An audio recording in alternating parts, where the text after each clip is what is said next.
ഇന്ന് കർക്കിടകം 1 നമ്മുടെ വടക്കുംനാഥ ക്ഷേത്രത്തില് പ്രശസ്തമായിട്ടുള്ള ആനയൂട്ട് ഇന്നാണ് നടക്കുന്നത്. അപ്പൊ ഞാനിപ്പോ അവിടെയാണ് നിൽക്കുന്നത്.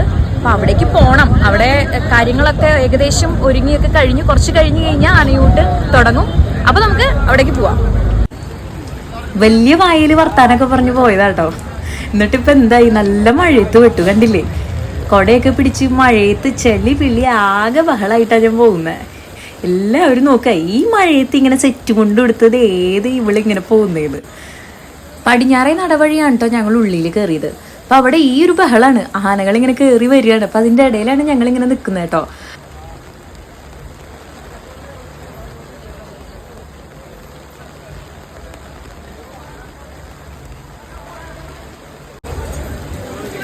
വഴിവാടി കാശിനാഥനാണ് കേട്ടോ അത് ഇപ്പം ഈ വരുന്നത്.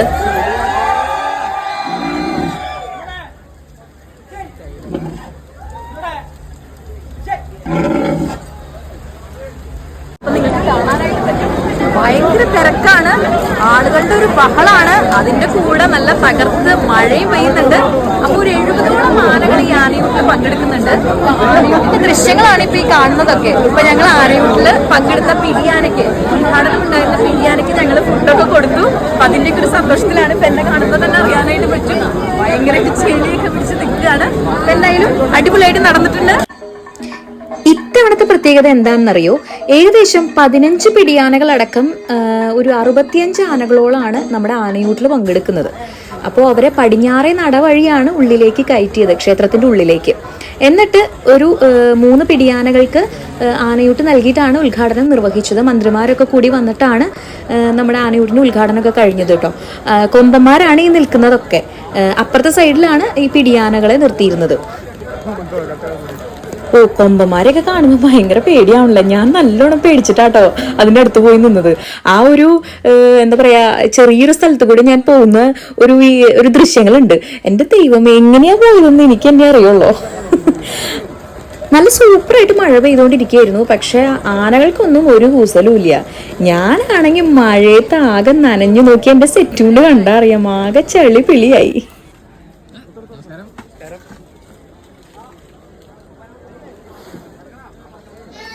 നമ്മുടെ കൊമ്പന്മാരൊക്കെ ഇങ്ങനെ നിരന്നിങ്ങനെ വന്നുകൊണ്ടിരിക്കുകയാണ്. എല്ലാ ആനകളും എത്തിയിട്ടില്ല കേട്ടോ. അപ്പോൾ അവർക്ക് ഇങ്ങനെ വരാനുള്ള ആ ഒരു വഴിയൊക്കെ അവിടെ ഒരുക്കി കൊടുക്കുകയാണ്.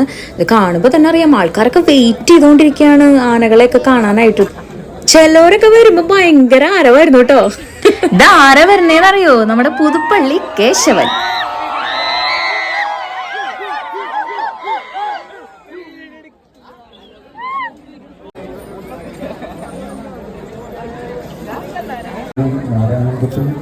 ഇതിൽ പോണ കാണുമ്പോ തന്നെ അറിയാൻ പറ്റും, എനിക്ക് ഭയങ്കര കോൺഫിഡൻസ് ഒക്കെ ഇട്ടാണ് ഞാൻ പോകുന്നത്. പക്ഷെ ഉള്ളിൽ നല്ല പേടിയുണ്ട്. അപ്പുറത്ത് നിൽക്കുന്നത് ആരാന്ന് എനിക്കറിയാം നല്ലോണം. ഓ, ആ പോയ പോക്ക് എൻ്റെ ദൈവമേ, നല്ല ചിരിയൊക്കെ ചിരിക്കുന്നുണ്ട്. പക്ഷെ ഉള്ളിൽ നല്ല പേടിയുണ്ടായിരുന്നു. അത് കഴിഞ്ഞിട്ട് ഞാൻ അപ്പുറത്തേക്ക് ചാടി. അപ്പോഴാണ് അവിടെ മിനിസ്റ്ററൊക്കെ കണ്ടത്. മിനിസ്റ്ററെ കണ്ടു. പിന്നെ അത് മാത്രമല്ല, അവിടെ വേറെ ചടങ്ങിനുള്ള ഒരു ഒരുക്കങ്ങളൊക്കെ ആയിട്ടുണ്ട്.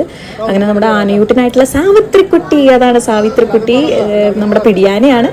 ആളവിടെ റെഡി ആയിട്ടൊക്കെ നിൽക്കുന്നുണ്ട്. ഇത് കാണുമ്പോൾ മനസ്സിലാവാൻ പറ്റും അവർക്കുള്ള ഉരുളകളാണ് കേട്ടോ. ഉരുളകൾ എന്ന് പറയുമ്പോൾ ഒരു 500 കിലോ ചോറും ശർക്കരയും മഞ്ഞൾപ്പൊടിയൊക്കെ കൂടിയിട്ടുണ്ടാക്കുന്ന ഒരു ഉരുളകളാണ്. പിന്നെയുള്ള ഫ്രൂട്ട്സിലുള്ളത് ആപ്പിള്, പഴം, കരിമ്പ്, പൈനാപ്പിൾ, സബർജില്ല, ഇതൊക്കെ ഉണ്ട് കേട്ടോ.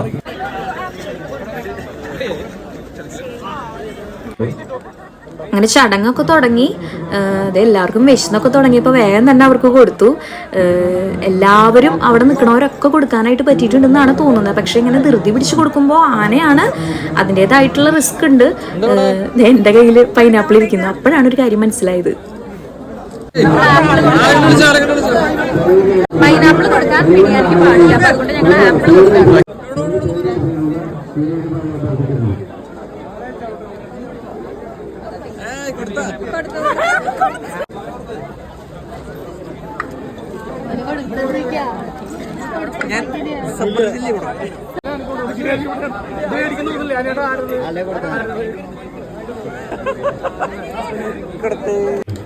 അങ്ങനെ നമ്മൾ ആനയൂട്ടൊക്കെ കഴിഞ്ഞതേ ഞാൻ നിൽക്കണ കണ്ട് ഇതായിപ്പോൾ എൻ്റെ അവസ്ഥ. അത് ഡിസൈനാന്ന് ഞാൻ എല്ലാവരോടും പറഞ്ഞ സെറ്റ് മുണ്ടിൻ്റെ.